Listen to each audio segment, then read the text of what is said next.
Para cerrar esta sesión inaugural, quiero darle la bienvenida al doctor César Ferrari, el superintendente financiero, quien nos acompañará en los próximos minutos. Bienvenido, doctor César Ferrari.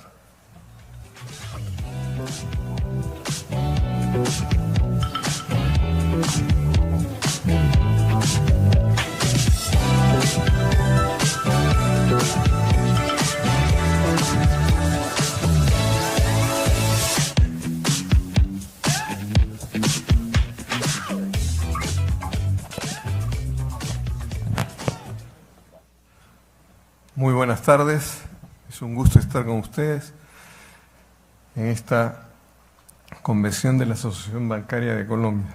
Es para mí un placer, es la primera vez que vengo como superintendente financiero de Colombia y quisiera en esta oportunidad hablarles de desarrollo económico y mercados financieros. Pero quisiera comenzar con una declaración importante del presidente Petro. El legado que queremos dejar, como dice ahí, al final de este esfuerzo, la coherencia que queremos construir en el diario que hacer, el eje vertebrador entre un gabinete diverso, es el cambio de Colombia. Y claro, uno se pregunta, ¿por qué el cambio? Y la respuesta, Mario Tovar lo decía anteriormente. Tenemos lamentablemente el 39% de la población colombiana en estado de pobreza.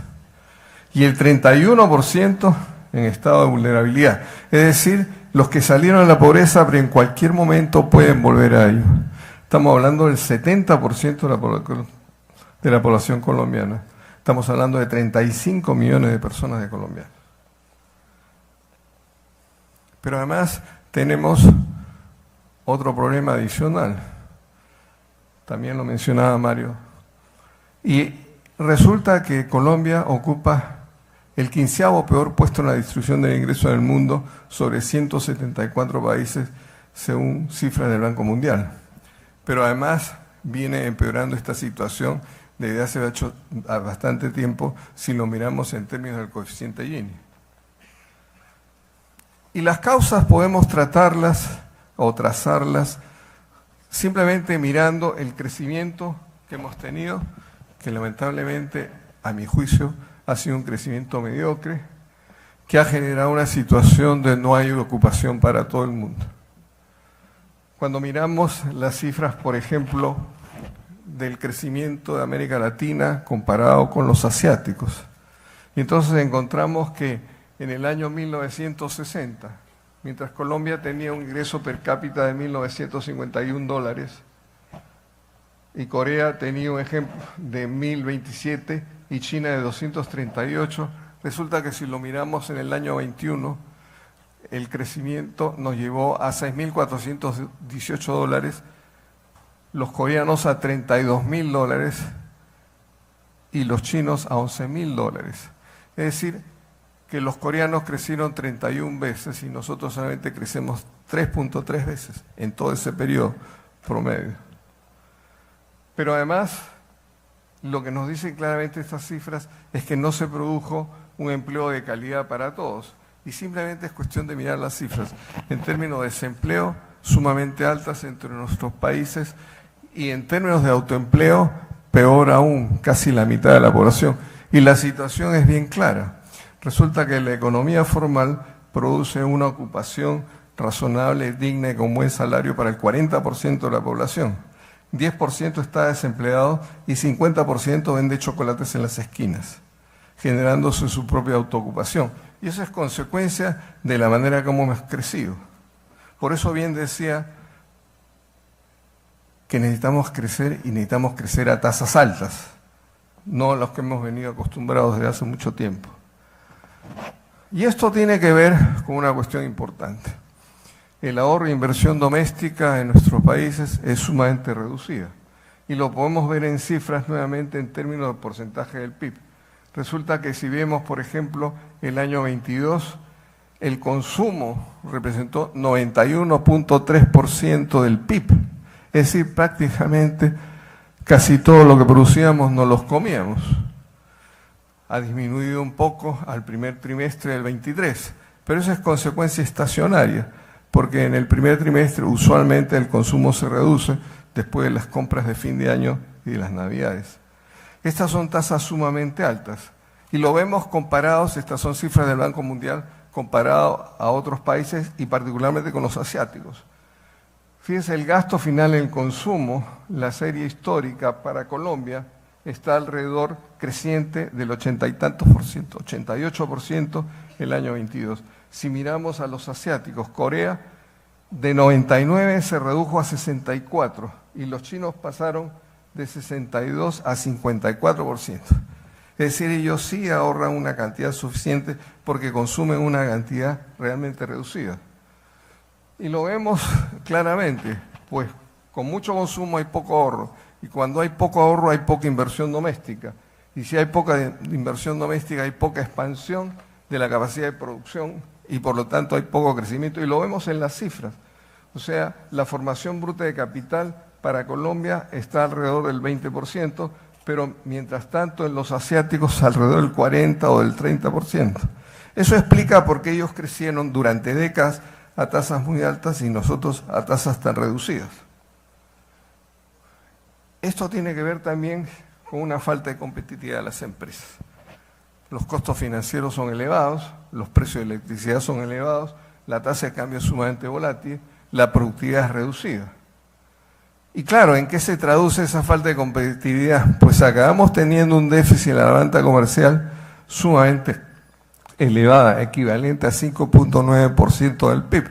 Estamos hablando de un déficit del orden de 21.200 dólares, 21.000 millones de dólares para un país que exporta alrededor de 68.000 millones de dólares. Es mucho dinero. Y esa es consecuencia de la falta de competitividad de nuestras empresas. Pero ¿por qué poco ahorro, poca inversión y poca competitividad empresarial? Yo diría que ese poco ahorro, tiene que ver con una poca expansión monetaria, que la pueden ver en esos términos. Miren, en el año 1960, Colombia tenía más o menos en masa monetaria 20% del PIB, en el año 21, 55% del PIB. Pero miren los asiáticos, pasaron a niveles más o menos similares a los nuestros y ahora están por 200, 174%. Claro, no se puede hacer una expansión monetaria más rápido si la tasa de ahorro es muy reducida como la que tenemos. Pero eso tiene consecuencias en que hay falta de liquidez y muy poco ahorro y por lo tanto tenemos un mercado de capitales reducido. Esas son cifras del Banco Mundial. Fíjense ustedes, para el año 2020 en Colombia las acciones transadas en la bolsa de valores como porcentaje de PIB representaron 3.7% del PIB. Pues si uno mira a los asiáticos nuevamente y me comparo con ellos, porque son los que nos muestran realmente un camino exitoso de crecimiento en las últimas décadas. 214% en el caso de China, 318% en el caso de Corea. Prácticamente no tenemos un mercado de capitales, o es sumamente reducido en el mejor de los casos. Pero además tenemos un crédito que en cierta forma es excluyente. Nuevamente miren las cifras. ¿Cuál es el porcentaje que corresponde al crédito microcrédito? 1.9%, estas son cifras semanales de la Superintendencia Financiera. Realmente alguien decía, no, deberíamos estar en microcréditos alrededor del 20%. Bueno, tenemos 1.9%. Eso se traduce en que el crédito en Colombia es aún excluyente y tenemos un enorme espacio para hacerlo mucho más incluyente. En realidad lo que tenemos es un crédito reducido también en términos generales. Y nuevamente las cifras lo dicen. Mire, Colombia en el año 21 tenía una tasa de crédito al sector privado como porcentaje del PIB de 51%. Si uno mira las cifras asiáticas, 170, 200%.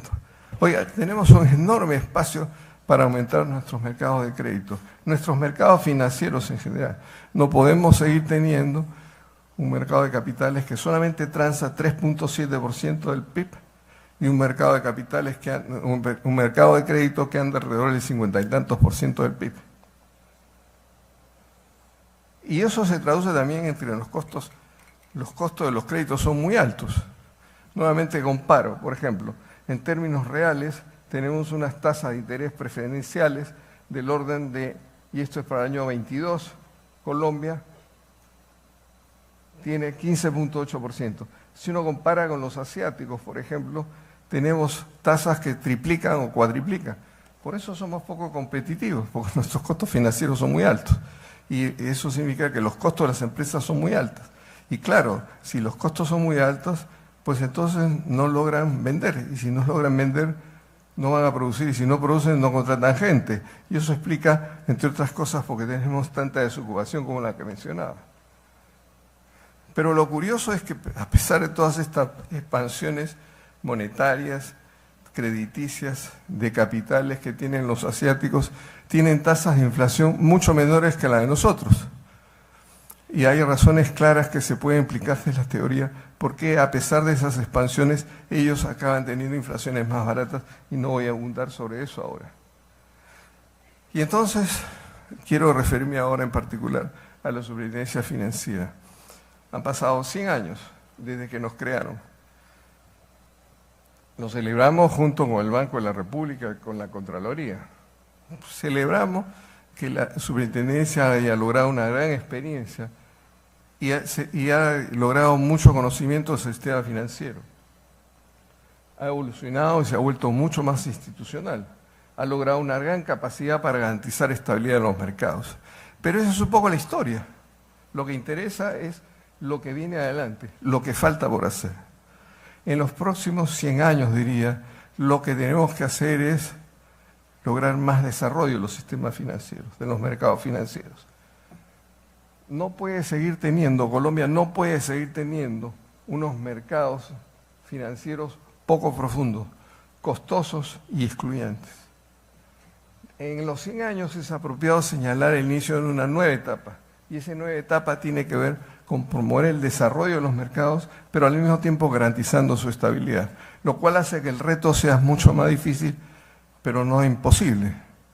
Es algo que tenemos que hacer en los próximos años.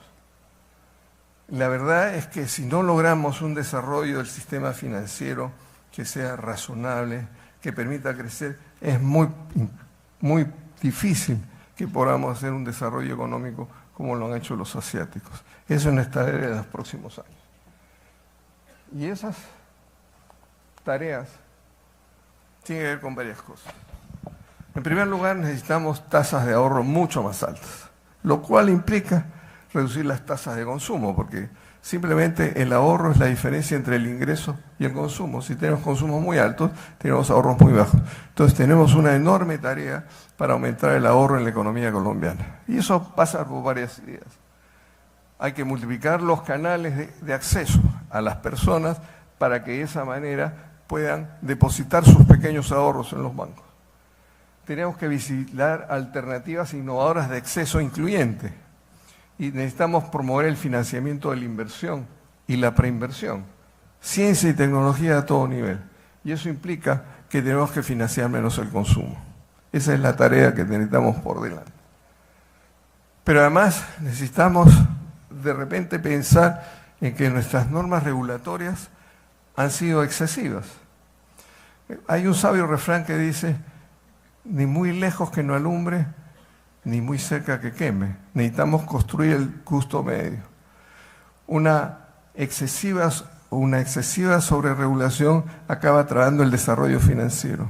Una insuficiente regulación acaba generando inestabilidad en el sistema financiero. Por eso hay que buscar el justo medio. Y eso lo vamos a hacer con la ayuda de todos ustedes.